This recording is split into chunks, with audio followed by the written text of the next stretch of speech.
Travel with a foreign ഫ്രണ്ടിലേക്ക് എല്ലാവർക്കും സ്വാഗതം. അപ്പോൾ നമ്മളിന്ന് മൂന്നാർ പോവുകയാണ്. അപ്പോൾ മൂന്നാർ പോകുന്ന വഴി നമ്മളൊരു നല്ലൊരു റെസ്റ്റോറൻറ്റ് കണ്ടപ്പോൾ കയറിയതാണ്. ഒരു പഴയകാല വീട് റിനോവേറ്റ് ചെയ്ത് അതൊരു ഹോട്ടലാക്കി മാറ്റിയിരിക്കുകയാണ്. റിനോവേറ്റ് ചെയ്തപ്പോഴും അവർ ആ വീടിൻ്റെ പഴമ നിലനിർത്തിക്കൊണ്ട് തന്നെയാണ് അത് റിനോവേറ്റ് ചെയ്തിരിക്കുന്നത്. അപ്പോൾ നമുക്ക് രാവിലെ തന്നെ ബ്രേക്ക്ഫാസ്റ്റ് ആയിട്ട് നമ്മൾ മസാല ദോശയാണ് ഓർഡർ ചെയ്തത്. അപ്പോൾ മസാല ദോശ ഇപ്പം നമ്മുടെ ഫോറിൻ ഫ്രണ്ടിന് ആദ്യമായിട്ടാണ് ആൾ മസാല ദോശ കഴിക്കുന്നത്. അപ്പോൾ ആളുടെ എക്സ്പീരിയൻസ് എന്തായിരിക്കും നമുക്കറിയില്ല. പക്ഷെ നമ്മൾ കാണിച്ചു കൊടുത്തു എങ്ങനെ കഴിക്കണം, 3 സോസിലും ഡിപ്പ് ചെയ്ത് കഴിക്കേണ്ടത് എങ്ങനെയാണെന്നൊക്കെ നമ്മൾ കാണിച്ചു കൊടുത്തിട്ടുണ്ട്.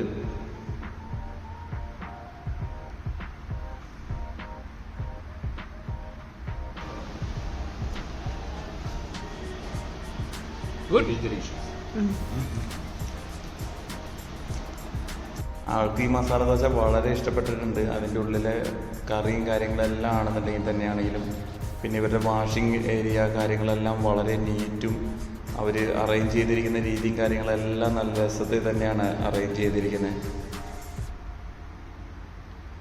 അവിടെ നേരെ ഞങ്ങൾ വിട്ടു മൂന്നാർ പോകുന്ന വഴിക്കുള്ളൊരു ചെറിയ വെള്ളച്ചാട്ടം. അപ്പോൾ അവിടെ നിർത്തി.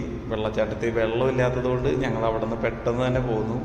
പക്ഷേ ഇങ്ങനൊരു സ്ഥലമൊക്കെ കാണുമ്പോൾ ഒരു വിദേശ രാജ്യത്തു നിന്ന് വരുന്ന ഒരാൾക്കുണ്ടാവുന്ന ഒരു എക്സ്പീരിയൻസ് വേറെ തന്നെയാണ്.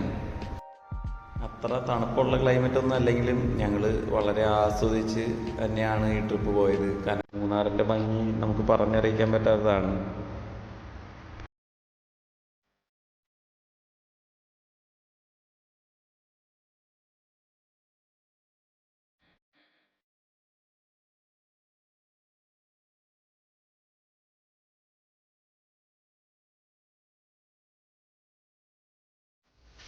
അപ്പൊ നമ്മള് റോസ് ഗാർഡനിൽ വന്നേക്കാണ് മൂന്നാറില്.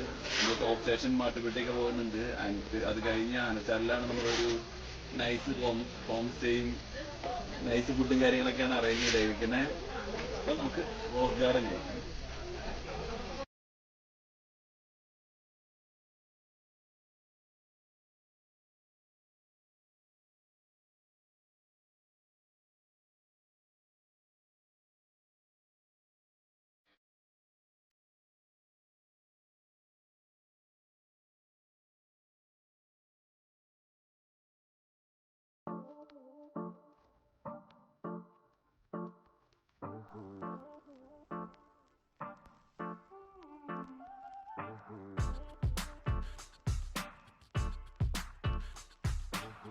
മൂന്നാർ ടൂർ വരുന്ന എല്ലാവരുടെയും ഫസ്റ്റ് ഡെസ്റ്റിനേഷനാണ് മാട്ടുപ്പെട്ടി ഡാം. അവിടേക്കാണ് ഞങ്ങൾ പോയിക്കൊണ്ടിരിക്കുന്നത്.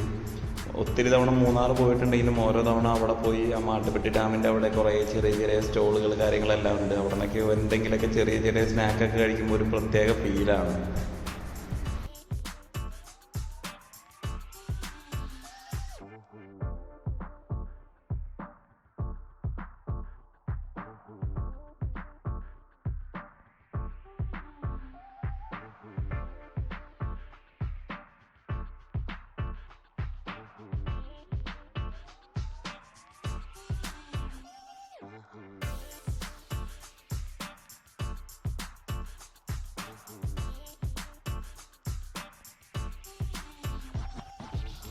മാട്ടുപ്പെട്ടി എത്തിയപ്പോൾ ഒത്തിരി സ്ട്രീറ്റ് ഫുഡ്സ് നമ്മൾ കണ്ടു. സ്ട്രീറ്റ് ഫുഡ്സ് കണ്ടാൽ പിന്നെ എന്തായാലും നിർത്തണം, അത് കഴിക്കണം. അതാണ് നമ്മുടെ മെയിൻ അജണ്ട.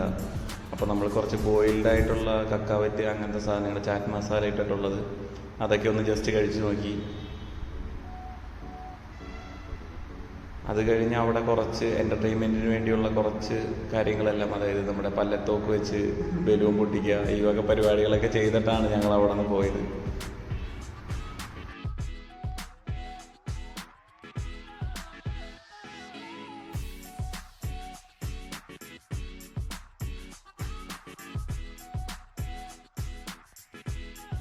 കുറേ അലഞ്ഞിരിഞ്ഞ് നടന്നതിന് ശേഷം അവസാനം കുറച്ച് ഫ്രൈഡ് റൈസും ബട്ടർ ചിക്കനും കഴിക്കാൻ വെച്ചൊരു ഹോട്ടലിൽ കയറി.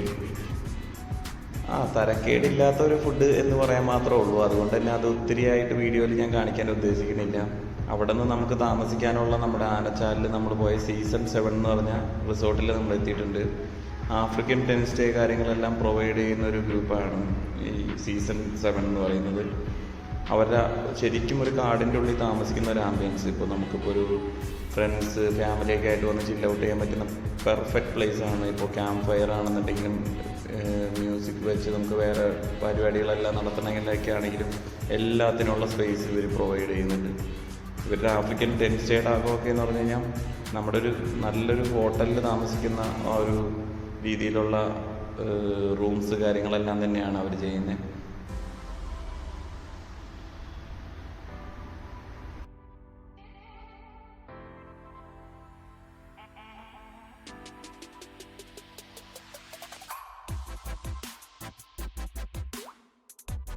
ഈ റിസോർട്ടിലെ ഡൈനിങ് ഏരിയ ആണ് ഈ കാണുന്നത്.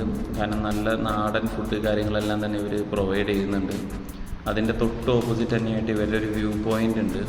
അതായത് ഒരു ചെറിയ ഹട്ട് പോലത്തെ ഒരു സെറ്റപ്പ് തന്നെ. പക്ഷെ അവിടെ നമുക്ക് നോക്കിക്കഴിഞ്ഞാൽ കാടിൻ്റെ ഉള്ളിൽ കൂടെ ഒഴുകുന്ന ഒരു ചെറിയൊരു അരുവി എന്ന് പറയാം എന്ന് നമുക്ക് കറക്റ്റ് കാണാൻ പറ്റും. രാത്രിയൊക്കെ ആണെന്നുണ്ടെങ്കിലും ആ വെള്ളത്തിൻ്റെ സൗണ്ട് കാര്യങ്ങളെല്ലാം നമുക്ക് കറക്റ്റായിട്ട് കേൾക്കാൻ പറ്റുന്നൊരു സ്ഥലമാണ്. കാരണം നൈറ്റൊക്കെ അവിടെ വന്നിരിക്കുമ്പോൾ ഒരു പ്രത്യേക ഫീലാണ്.